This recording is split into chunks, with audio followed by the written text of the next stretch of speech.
Mbote, Yenge, bonjour, Moyo, Djambo.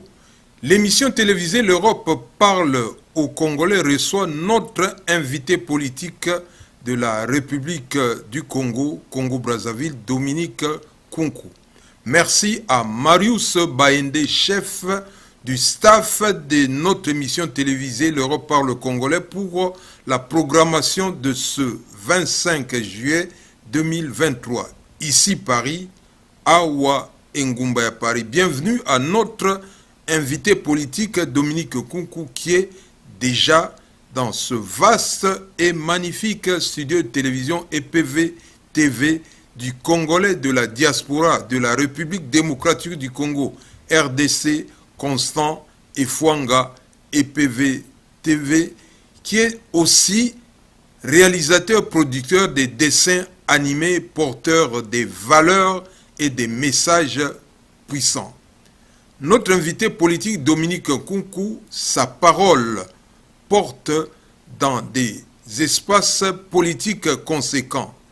À l'occasion de la date du 15 août 2023, qui célèbre la date historique de la proclamation de l'indépendance de son pays, la République du Congo, Congo-Brazzaville, l'homme politique Dominique Kunku va faire une déclaration de portée nationale et internationale, son projet pour le Congo.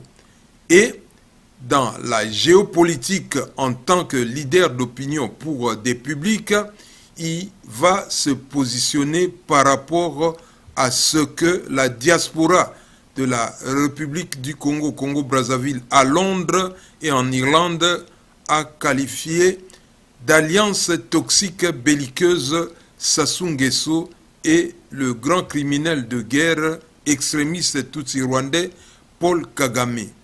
C'est une alliance, disent-ils, contre la paix en Afrique centrale avec beaucoup de retombées terribles ailleurs.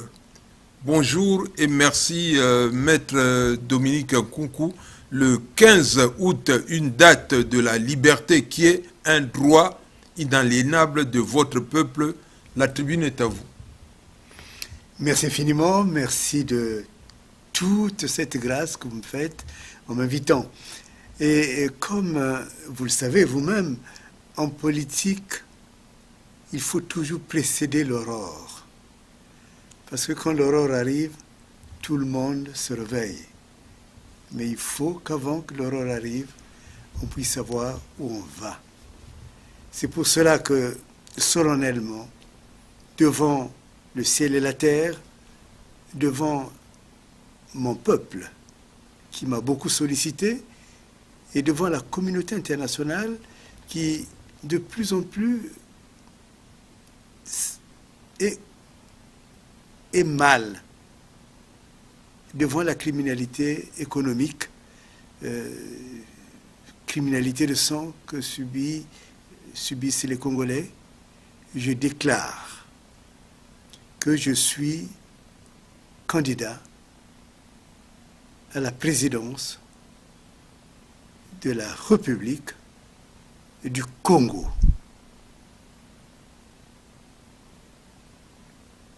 Le Congo est devenu un petit pays, est devenu, je dirais même, un chiffon.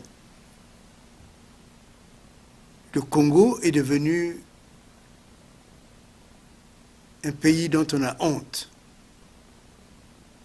surtout avec ses alliances tout azimut que l'on observe, surtout avec la cession d'une partie du Congo, surtout avec les crimes économiques pour lesquels il y a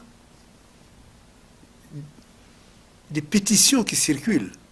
Il y a même la communauté internationale, il y a les médias internationaux qui parlent du vol. Je crois que c'est le terme le plus banal qu'on puisse utiliser. L'argent qui devait revenir au Congo, qui devait assurer leur prospérité, à eux les Congolais, cet argent entre dans les poches d'un clan et entre aussi dans les réseaux criminels du Congo. C'est-à-dire que les gens profitent du Congo en réalité pour leurs propres intérêts. Et c'est pour cela que je veux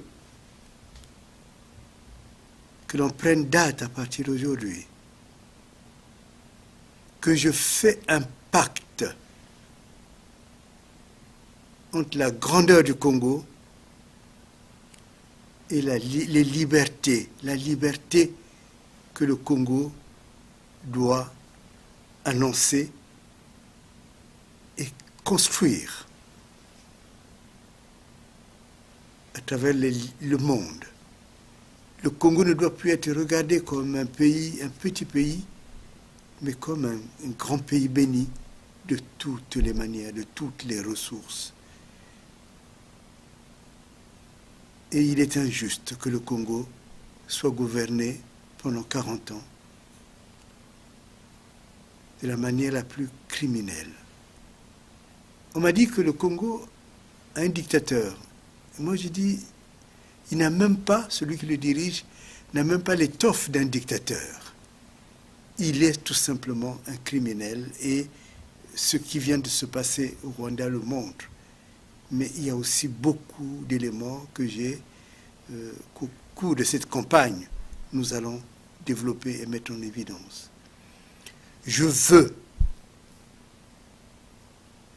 établir un pacte entre le Congo et les Congolais pour que le Congo ne soit plus un enfer. Désormais,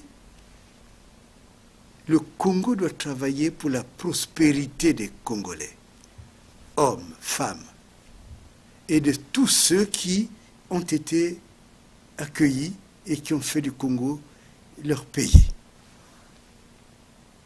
Il est temps de tourner la page.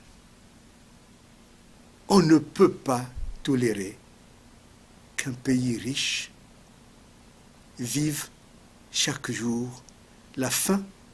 Des gens meurent de faim au Congo. Je dis bien meurent de faim. On ne peut pas tolérer que les enfants n'aillent pas à l'école. Il y a toute une partie du Congo où il n'y a même pas de possibilité simplement d'aller à l'école, où il y a des problèmes de santé. Il n'y a pas longtemps, j'ai appris qu'un homme s'est jeté du 5e étage, je crois, parce que simplement il avait son enfant qui était là, à l'hôpital général, et qui était en train de mourir. Et c'est terrible cela, pour un pays aussi riche, pour tous les milliards qu'on a planqués dans les banques. Vous n'avez qu'à lire la presse française, la presse américaine, la presse canadienne, et peut-être même la presse russe. Le Congo est devenu une honte.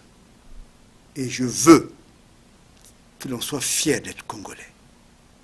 Je veux qu'on envie ce pays, parce que la grandeur d'un pays n'est pas liée nécessairement à sa taille, mais est liée au fait qu'on prend conscience qu'à l'intérieur de ce pays vivent des enfants de Dieu. Comme on dit en théologie, des enfants créés à l'image de Dieu, imago Dei. Et actuellement, les gens fuient le Congo et je veux que les gens viennent au Congo. Que le Congo devienne attractif. Et il le sera. Ce que Lissouba appelait la petite Suisse, il n'a pas réalisé cela. Je veux le réaliser. Je veux enfin faire un pacte entre le Congo et tous les pays et tous les peuples du monde, à commencer par mes grands voisins, la République du Congo. Chaque fois que je suis venu ici et ailleurs, j'ai toujours dit que nous sommes des Bantous. Cela signifie que nous sommes un peuple de tête. Nous sommes la tête. On n'est pas la queue. Et le Congo est devenu la queue.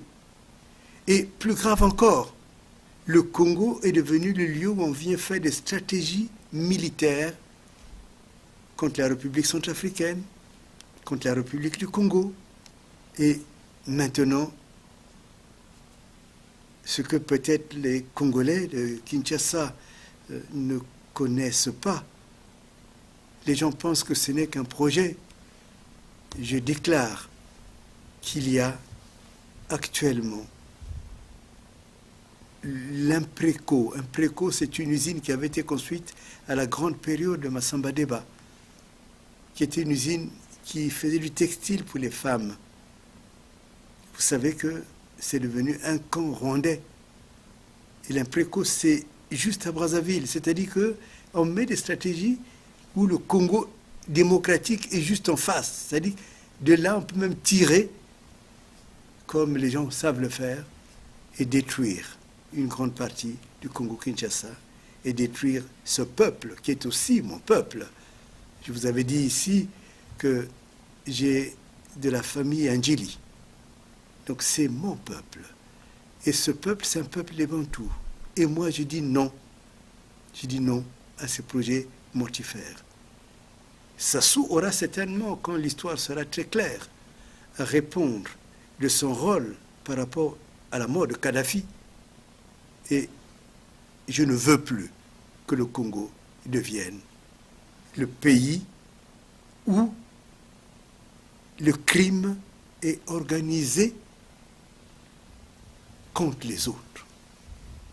Vous vous rappelez, mon peuple se rappelle l'histoire de l'avion français qui était tombé, et Sassou était dans cette histoire. Et je peux citer, j'ai écrit un livre qui s'appelle Le génocide de Lari, qui marche toujours, qui est interdit au Congo.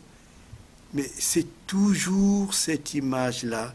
Le Congo doit être détruit au profit des peuples. On ne sait pas d'où ils viennent. Et je voulais bien préciser que lorsque je prends position contre Sassou, je ne prends pas position contre les peuples venus de l'Afrique de l'Ouest. Je sais qu'ils sont nombreux à Brazzaville. Ils sont les bienvenus tant qu'ils contribuent à la prospérité du Congo. Mais il n'y a pas que la RDC. Je pense que ce rôle de plateforme du crime organisé doit s'arrêter avec moi. C'est pour cela que, mesdames et messieurs, mes frères, mes compatriotes, vous, la communauté internationale, vous, les extracteurs de pétrole et de minéraux et de bois, qui vous êtes fait piéger parce que vous êtes devenus des entreprises criminelles, alors que le commerce, je suis un juriste international, le commerce fait partie de la vie des hommes. Vous ne devrez pas avoir peur de changer des pôles. Vous ne devrez pas avoir peur de lâcher le régime actuel qui vous a fait de vous, vous Total, vous Exxon, vous, je ne sais plus, la compagnie italienne, vous qui êtes devenus des entreprises de la mort des Congolais, vous devez devenir des partenaires. Je vous appelle à devenir des partenaires du Congo. Tous ceux et toutes celles qui veulent travailler avec le Congo, le temps est arrivé. Je suis le Congolais qui veut gérer ce Congo pour la prospérité, pour la liberté et pour que la grâce de Dieu descende sur nous. Je vous remercie. Bon, homme politique Dominique Nkoukou, on vous a suivi avec beaucoup d'intérêt. Dans la ligne éditoriale de notre média magazine Ngambo Ngambo, média producteur de cette émission télévisée, l'Europe parle aux Congolais. Quand on dit l'Europe, l'Europe dont il s'agit dans notre mission, c'est la sœur de Katmos, Katmos qui a appris l'alphabet et l'écriture aux actuels... ceux qui se sont appelés Européens. Oui, ceux qui se disent Européens d'après leur histoire qu'ils ont créée. Bon, au Koloba, déclaration, Malobo et Opesi au Koloba, on a Kikongo Ndambo Lingala, qui est aux alliés candidats dans l'élection présidentielle, dans ma ponomi, pona, Kokamba, et Kolo Yabakoko naï. Je voulais que vous me permettiez que je le lise en lari aussi. En lari aussi, évidemment. C'est une langue qui est très appréciée. Hein? Absolument. Et c'est la langue dans laquelle moi qui suis petit-fils des Batéké, j'ai grandi. J'ai grandi avec mon père qui est lari. Et donc c'est la langue avec laquelle j'ai évolué. Batata na mama ntangu ifweni tababantu babavumina tababantu benansai tababantu babalombo kwegonde nchana nsusu mbuka ni mbuka ngati samu ya soba ifompe chimfumu cha soba chituzololo chimfumu cha soba ntangu ifweni ya beto ya katukelandi ni bungu dioni tatachi meno memwaneno nzololo na tuma nchiyi nzololo ta songela njila ya kaka munchi ya yansoni batata ba mama bandeko tango la biso ekoki po Congo makila esila pona Congo masasi esila po tokoma na kimia po tokoma na prosperité yango wana na yekolobela bino nazali candidat la présidence de la République du Congo. Nalingi makambo nyonso oya kala esila. Nalingi boboto eya na Congo na biso. Nalingi tozala bandeko ya ba ndeko na biso. Lokola Franklin Bukaka alobaki bandeko ya ngambo na ngambo et tozali peuple moko. La lignité qu'on soit des complices pour détruire. Boy bazali babiso au Congo démocratique. Ngana zali mwana na bino. Ngana botama na Brazzaville. Na kola na Brazzaville. Na ye na poto. Na moni ndenge bato bavandaka bazalaka basalaka na kimia tango na biso pe ekoki yango wana na sengi boyambanga lokola président na bino. Bon, Matondi Mingi, merci maître. Donc nous avons dans notre agenda 12 émissions, donc dans les différents programmes de nos émissions, vous allez décliner votre programme de société. Tout à fait. Ouais. Bon, vous venez d'effectuer un déplacement à l'île de d'Oléron, où on vous a invité. Tout à fait. Et vous avez aussi passé des messages. Quel enseignement peut-on tirer par rapport à ce que vous avez dit là-bas à vos compatriotes qui sont dans l'île d'Oléron, ici en France. Oui, je crois que c'est le plus beau espace français que j'ai pu visiter. Il y a des compatriotes qui vivent là-bas. Mais ce qui est important, c'est que de plus en plus, le combat dépasse les compatriotes. C'est-à-dire que on commence à rencontrer, parce que souvent, en fait, on parle beaucoup de la France, mais les vrais Français, on n'en parle pas souvent. Et le programme sur le porteur, je me rappelle l'émission que nous avons fait ensemble, il a circulé dans l'île, et au point où il me demande même jeudi de repartir dans l'île. Je serai là-bas. J'ai été à Besançon. À Besançon, il y a 4 jours. Là-bas, il y a davantage de Congolais, surtout des Congolais qui étaient venus pour faire des études. Malheureusement, d'ailleurs, Parfait Kolela a fait ses études, son doctorat à Besançon, et qui étaient venus pour apprendre, afin de rapporter au Congo le fruit, la substantifique moelle de leur connaissance. Et malheureusement, on ne leur a jamais donné l'occasion de repartir. Ils sont devenus des ennemis. Je suis venu aussi à Dijon. J'étais à Dijon, je circule comme cela dans la France. J'ai été à Dijon. Je connais Dijon. C'est une belle ville, une très très belle ville.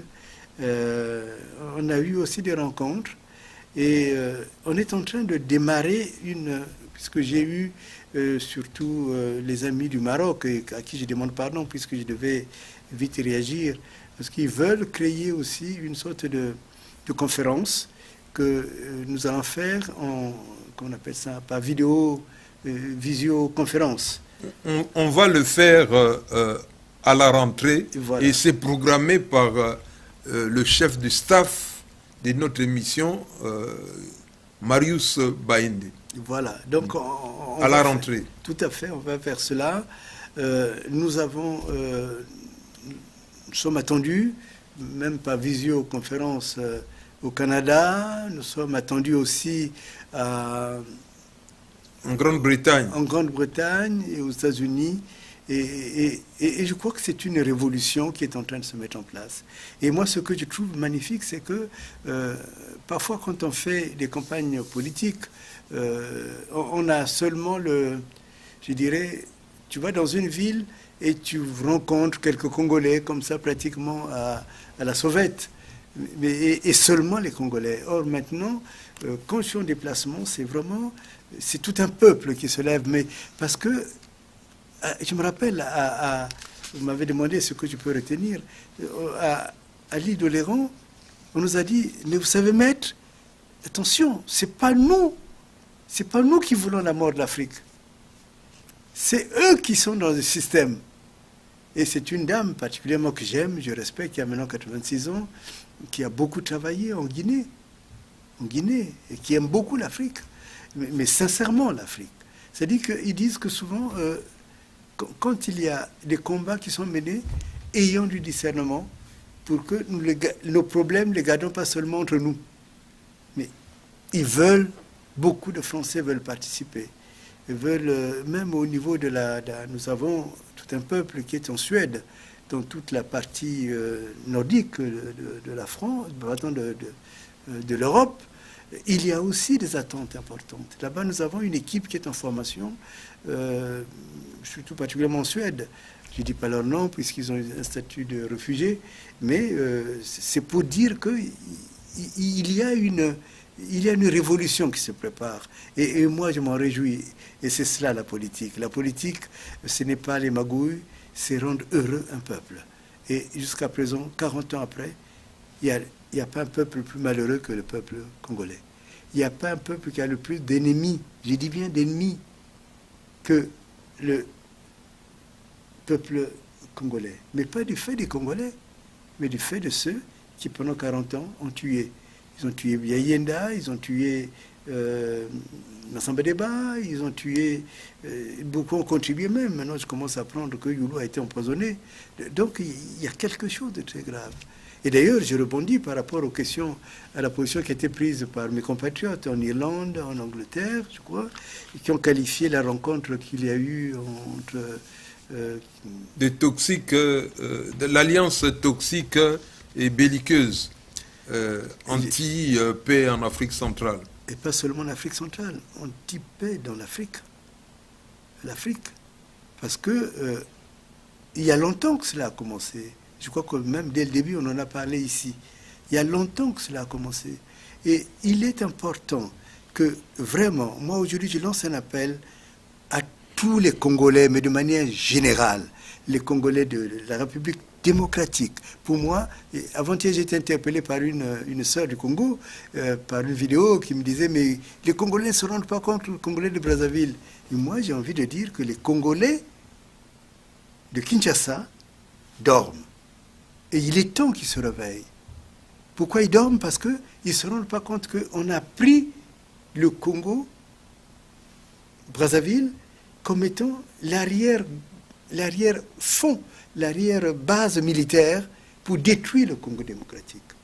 Donc c'est pour cela que officiellement, je demande l'appui, je tends la main à mes amis du Congo démocratique, pour qu'on fasse bloc, pour que ce danger que mes compatriotes ont vu, cette alliance qui est une alliance satanique, moi je dirais plus loin, c'est une alliance de mort.